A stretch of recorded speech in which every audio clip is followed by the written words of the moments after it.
Well, good morning, folks. This is Lee, your virtual airline pilot, back with you for another scenery review. It's the first one of this week. And we're in the UK today. We're in the City of London, and you're looking at London City Airport, Echo Golf Lima Charlie. This is a payware scenery, and this is by Gary Summons at UK2000SCENERY. Not to be confused by the up-and-coming version by Orbix, which has not yet been released, but apparently is imminent. So this is the payware version by Gary at UK2000SCENERY. This is the release version 1, and it's available for both the PC and Xbox versions of Flight Sim 2020.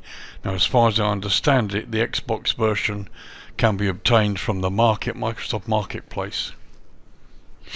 The download is just over 53 megs. It's 53.17 meg, and it installs 136 megs, so it's not huge, but that's fine by most people. It's available from SimMarket.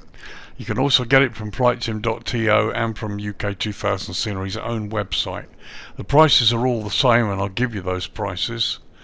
It's €16.79 or $18.24 US, or £14.63 UK.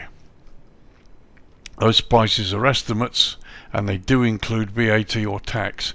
The prices on Gary's website and on the flightsim.to site don't include VAT. So what I've done is I've taken the SimMarket price, which does include VAT, and those are the prices I gave you. Obviously VAT and tax may vary depending on which country you're in. Let's give you the features list. So you've got full detail buildings, realistic ground markings, high resolution ground image, stunning night effects, high detail airport vehicles, excellent frame rates apparently, full set of signage, fencing, vegetation, PBR materials, real internal details and parallax internals as well. You've got static aircraft which are optional, in other words they can be selected on or off. And there's the animated Docklands Light Railway. Just one final point, note that you need to install the UK2000SCENERY Common Library. The latest version is available on Gary's site, and I believe is also available from the SimMarket download too, so you must have those. Just had a sort of a brief look to start with. Gary's work is always really quite impressive. He's been a long-time developer. I bought many of his products myself, and personally I'd just like to thank Gary for letting me have a copy of this for review. I didn't buy it. Gary very kindly sent me a copy, but however the opinions and comments are my own and not being influenced by anybody else as usual. Gary's work is exceptional, always has been, and this is another quality product. It may not look much, and it's a small download, but you get everything at the airport as it should be, including the animated railway, which is a nice bonus. As usual, let's start with some history. London City Airport, Echo Golf Lima Charlie, is a public-use regional airport in the centre of the City of London in England. It is owned by a consortium consisting of AIM Company, OMERS, OTPP and the Kuwait Investment Authority, and it's operated by London City Airport Limited. The airport is located in the Royal Docks in the borough of Newham, approximately 6 miles or 9.7 kilometres east of the City of London, and 3 miles or 4.8 kilometres east of Canary Wharf. These are the twin centres of London's financial industry, which is a major user of the airport. The airport was developed by engineering company Molam in the 1986-87 year. In 2016 it was bought by Canadian-led consortium of Alberta Investment Management Corporation, or AIM Company, OMERS, the Ontario Teachers Pension Plan, and Wren House Infrastructure Management of the Kuwait Investment Authority. Only multi-engine fixed-wing aircraft up to and including Airbus A319 with special aircraft and aircrew certification to be able to fly the steep 5.5 degree approaches are permitted to conduct operations at London City Airport. As of 2020, the airport is about 60 hectares or 150 acres in size. The airport was first proposed in 1981 by Reg Ward, who was the chief executive of the newly formed London Docklands Development Corporation, or LDDC, that was responsible for the regeneration of the area. He in turn discussed the proposal with the chairman of John Mowlem and Company, one Sir Philip Beck, and the idea of an airport for Docklands was born. By November of that year, Mowlem and Bill Bryce of Bryman Airways had submitted an outline proposal to the London Development Corporation for the Docklands Short Takeoff and Landing Port City Centre Gateway. On 27th of June 1982, Bryman Airways captain Harry Gee landed a de Havilland Canada -7 turboprop aircraft on Heron Keys in the nearby West India Docks in order to demonstrate the feasibility of a short takeoff and landing port project. Later that year, the LDDC published a feasibility study, and an opinion poll amongst local residents showed a majority in favour of the development of the airport, and Mowlem submitted an application for planning permission. In 1986, permission to build the airport was granted. In 1990, the airport handled 230,000 passengers, but the figures fell drastically after the Gulf War and did not recover until 1993, when 245,000 passengers were carried. By this time, a runway extension had been approved and opened on the 5th of March 1992. At the same time, the glide path was reduced from the very steep 7.5 degrees to the current 5.5 degrees, still steep for a European airport.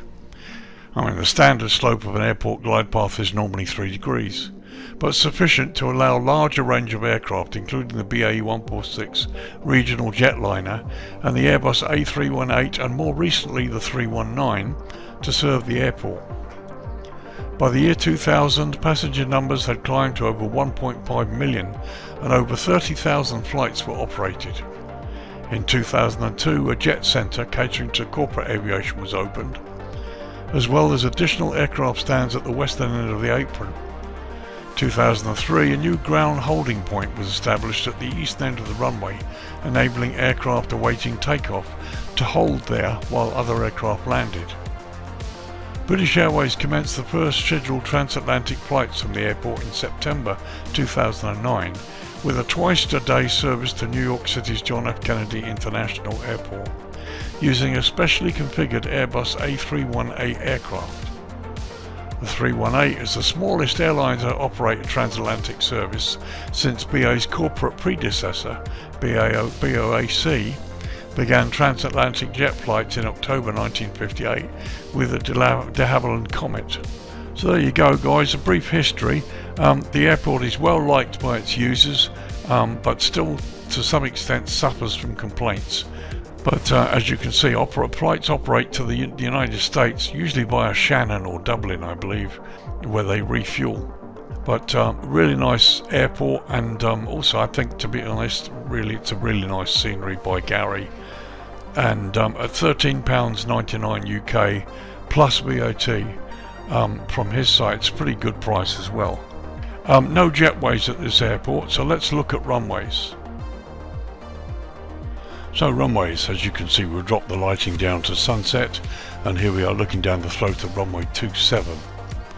So London City Airport operates a single runway, 2709, measuring 4,948 feet or 1,508 metres, and is made from asphalt. The airport lies at an elevation of 19 feet or 5.8 metres and is within the UTC GMT time zone. As the UK operates daylight saving time, the airport is currently 1 hour ahead of UTC GMT. Both ends of the runway feature high-intensity runway lighting, high-intensity airfield lighting system, centerline lighting, and precision approach path indicators. On the right side for runway 27, as you can see here, and on the left side for runway 09 at the other end. The runway is grooved and also features an additional 394 feet or 120 metres as a stopway. Both ends of the runway feature a standard instrument landing system, and the airport has both SID and STAR procedures available. There's also an NDB on the field, noted at 322. Now this airport's famous for its extremely steep approach, 5.5 degrees, when the norm is normally 3 degrees, and as I said in the history, only a handful of jet aircraft are rated to operate from this airport. Well, as you can see, pretty much as per the charts, Gary's got it absolutely right, and there you go, it looks great, no problems at all. So let's pop back to daytime, let's have a close look at the airport and have a look at the detail.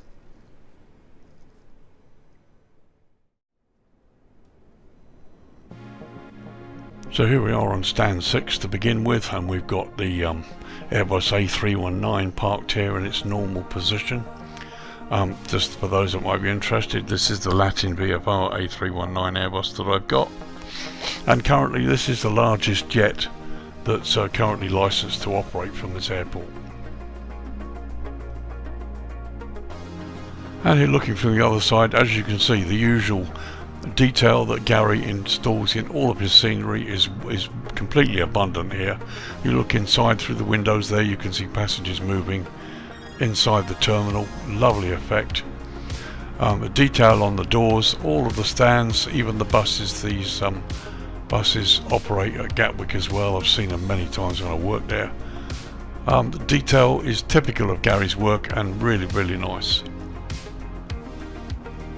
A quick look at the ground markings there. You can see this aircraft was spawned correctly from the menu into the parking position, so you just start up and taxi off.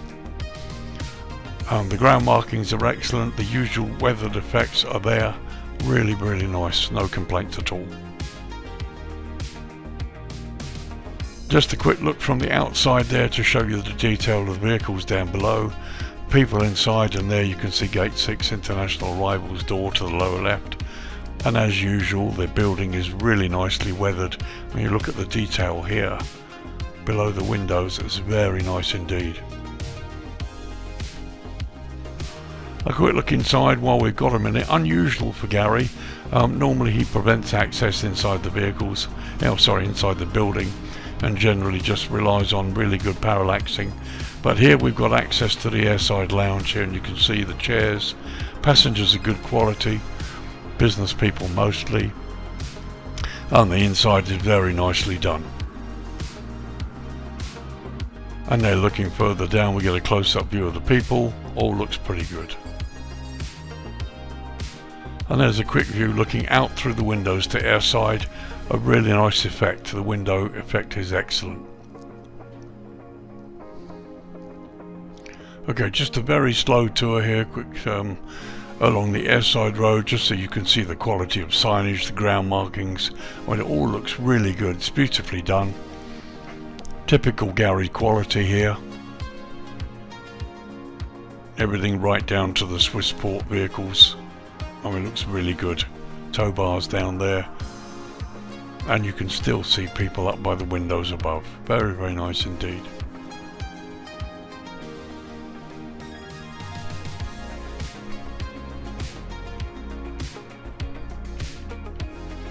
So a quick tour over the ramp here quickly so we can have a look at the markings and the signage. There's the blue airfield edge lights, and you can also see we've got wigwags there too. All really well done, nicely weathered, good quality, exactly what we expect from the likes of Gary. Windsock on the other side of the runway there. Quick look at the control tower. I mean, all the buildings are beautifully weathered. And there inside you can see we've got an engineer as a controller. And here's the inside of the control tower, as you can see, beautifully modelled, fully detailed. It's great, no problems at all with that, and again the glass effect just makes it work. Continue the tour across the airside ramp. Here you can see the plethora of various buildings and bits and pieces. Good fire engine down there, and it's a UK fire engine as well. Pleased to see that. It's not a stock one from a Sobo. But here you can see the weathering and the detail and the vehicles. It's just really, really good. Even the fuel truck.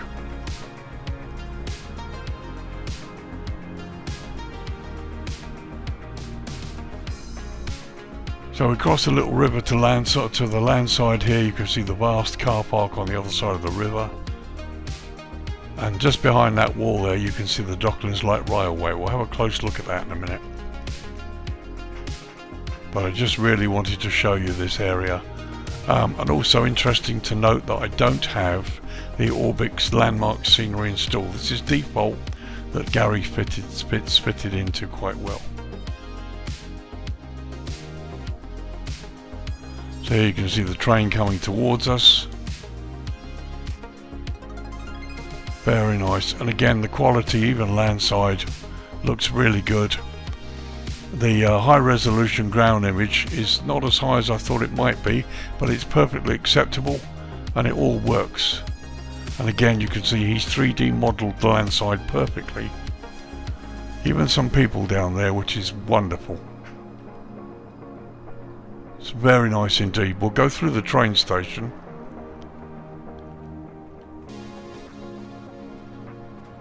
And here you can see people here on the station too. Absolutely wonderful.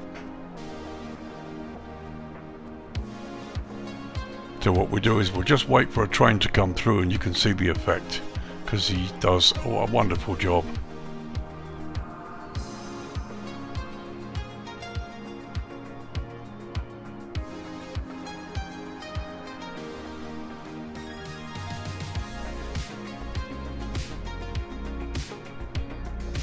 So there's one going out. And here comes the inbound train.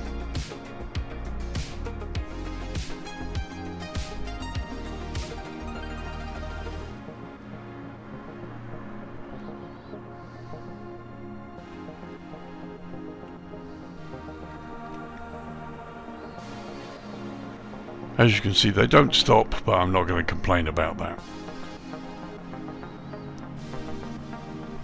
So once again, heading over the tracks as the train disappears. There's the fire station below with two of the tenders. In the distance here we're coming towards the GA apron.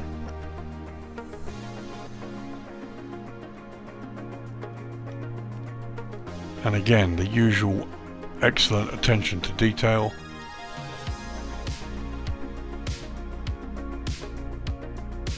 Here you can see there's some GAO jets. Still quite a bit of development going on here. And there's the fire training ground on the right side there, where the fire service go and do their daily practice.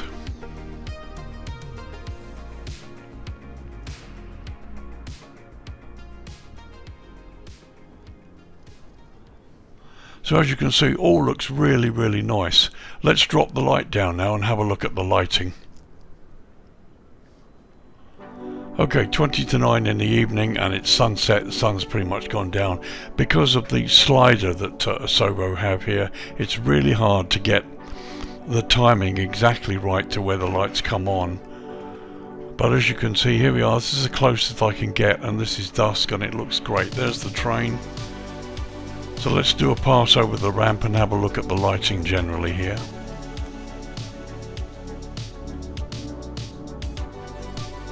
So some of the signage and hoardings are lit. The ramp lighting is excellent. You've got green centerline lights. The buildings are nice, subtly lit. No Asobo globes floating around. Are really nice bright wigwags as well. They're very, very bright. Some of the brightest I've seen. Here we're coming across the apron where my aircraft is parked. And again, the lighting by the runway and the signage all looks good. Let's just stop and have a look at the passenger interior. So there's the view from outside. When you're parked up, this is what you'll see when you first pull in before you make the turn. Again, it's perfectly, it's excellent. No problems with that at all. And here's an example of the parallaxing that Gary was talking about in the features list. Here you can see the inside, and the parallaxing makes it look as though there is actually an inside that would be in there, but it's not. It's slightly lower resolution than I would expect, but for me it works fine. If we pull back a little bit, you can see there it looks really good. Looks a lot better. So we'll continue the tour along the ramp, and as you can see the lighting's excellent. Really is no problem at all. Nice effects for the passengers inside through the windows there. And the whole place looks really nice. I personally don't have the skills really to operate into here on a 5.5 degree approach. I've tried it once and I messed it up completely. Maybe I'll try at some point, but it's tough. But as you can see, for those of you that do fly in here, the scenery is wonderful. Okay, here we've got a couple of Asobo globes, but you know, no complaints really. And this is of a lower resolution on here.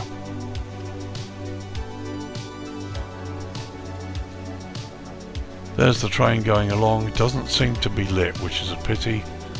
I'll have a look in the station again in a minute. But as you can see, the London skyline ahead of you there, and you've got the famous Millennium Dome here. All looks really, really nice. So tracking across the airfield again, there you can see exit lights coming off of the runway, and the runway signage looks good. And there's parallaxing on some of the windows of the buildings on the other side of the river there.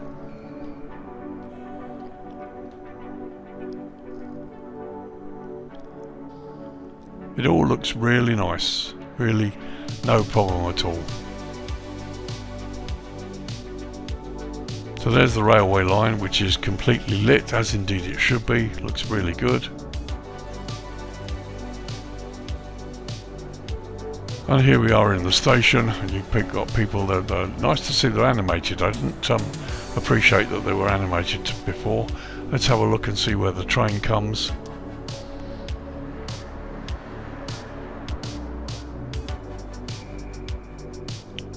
Yep, there it is.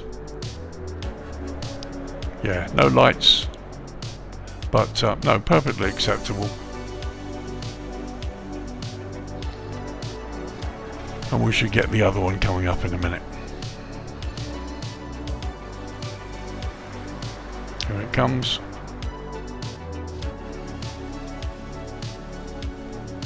Very nice indeed, and actually the parallaxing gives you the idea of the interior, which is good. And here's a quick look at ground level below the station. There's the station there, elevated. This is the bottom of the stairs we just looked at, which comes out to ground level. And you know, really nice view. The project is excellent. So a close up on that building there, you can see the interior, check-in and everything.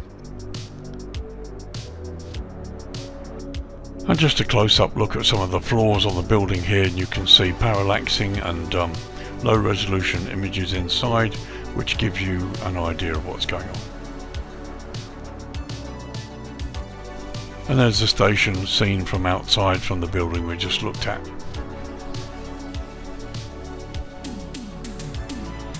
There's a control tower, all lit inside. You can see our friend on station there.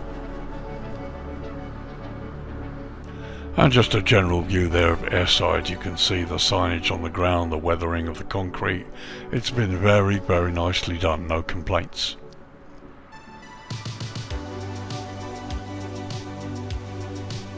Okay, let's drop it down to night time very quickly. Okay, 10:15 at night, and there you can see the lighting's come up a bit. We've just seen the train go through the station.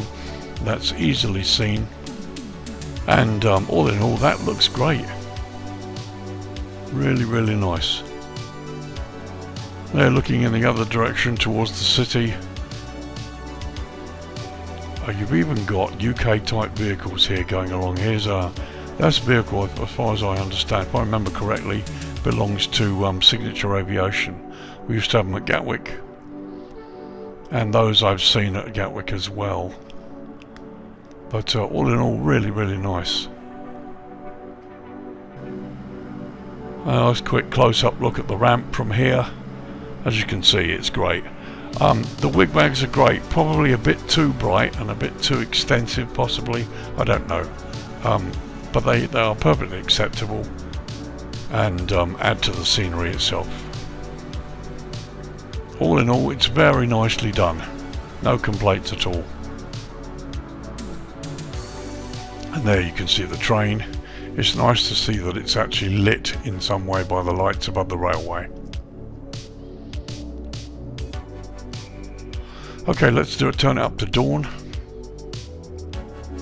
Okay, 5:15 in the morning. It's now May 2023, and you can see the lighting is just about to sort of disappear. Some of the ramp lighting is lowered now, but you get this lovely view here where the sun begins to come above the horizon.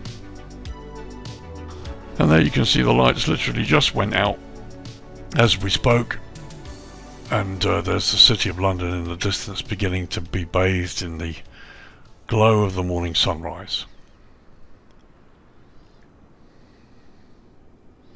Okay, 8:10 in the morning, and time to give you my thoughts. Okay, it's a nice little scenery. It's typical of Gary's work. It's very, very, very well produced. Not a huge scenery, and it's not meant to be. It's meant to be the airport and the airport development itself. Gary doesn't go mad on including all the stuff around about. But it is nice to see that he's developed inside the terminal and allowed you to get access to actually pop inside. The figures are good. The terminal design interior looks great. The railway is excellent, goes all the way across. The light railway looks really good. The ramp is extremely well done. The texturing and weathering is top notch, and the ground poly looks good too. So from a pilot's point of view, everything you need airside is just as it should be. The runway is correct, the lighting is correct on the runway, navigational aids are fine, and all in all the scenery is a really, really nice little scenery. Is it worth £13.99 plus VAT? Yes it is. It's you know, it's great. Be interesting to see what Orbix do, but as I said, for a standalone scenery for London City at the moment, this is excellent, and this is up to date and probably the best you can get. And I think it's pretty much worth what Gary does. He's a one-man band, puts a lot of work into this. It's been around a long time, and I really like it. And you'll get some use of it. You certainly won't go wrong if you buy this. As with many sceneries, it comes alive in the darkness hours. The subtle lighting makes it excellent. And you've got the airport literally as per 2023 charts, including the holding point here at the runway. And it sits really nice. It'd be interesting to see whether it works with Orbix landmarks, something I haven't tried. If any of you have bought this and have tried this, it'd be interesting if you let me know in the comments. But I will try it myself at some point. But no, excellent. There you go. London City Airport, Echo Golf Lima Charlie. It's a payware scenery by UK2000SCENERY, as Gary summons. This is version 1, the release version. It's available for PC and the Xbox version of Flight Sim 2020. Downloads at just over 53 megs, and it installs at 136 megs. It's not huge. But nice to see it available from Sim Market, flightsim.to, and UK2000SCENERY's own website. If you buy it from UK2000SCENERY or flightsim.to, it's £13.99 plus tax. If you buy it from Sim Market, it's currently there at €16.79, which equates to roughly $18.24 US, or £14.63 UK, all including tax. It's a really nice scenery. The details are excellent. No real complaints with it at all. So guys, thanks for joining me. Hopefully a little bit of a shorter review this time, and I hope you've enjoyed it. If you've been on the fence about whether to buy it or not, it is an excellent scenery. You won't have any complaints. However, I do understand those people possibly waiting to see what Orbix produce, but bear in mind Gary does the airport and its environment only, and the price is quite low for the quality of the work that's been done. He's a reliable developer, and yeah, I've got no problems with this at all. It's very nice. So there you go, folks. Thanks for joining me. This is Lee, your virtual airline pilot, wrapping up another review. Look out for my second review this week, where we'll be looking at Alice Springs in Australia. It's a payware version by Impulse Simulations. I did a flight in there yesterday, and I've managed to film the approach and landing, which I hope to put out sometime this week. So that's to come. Thanks for joining me. You guys take care. Have a great week. I'll see you soon. Bye bye for now.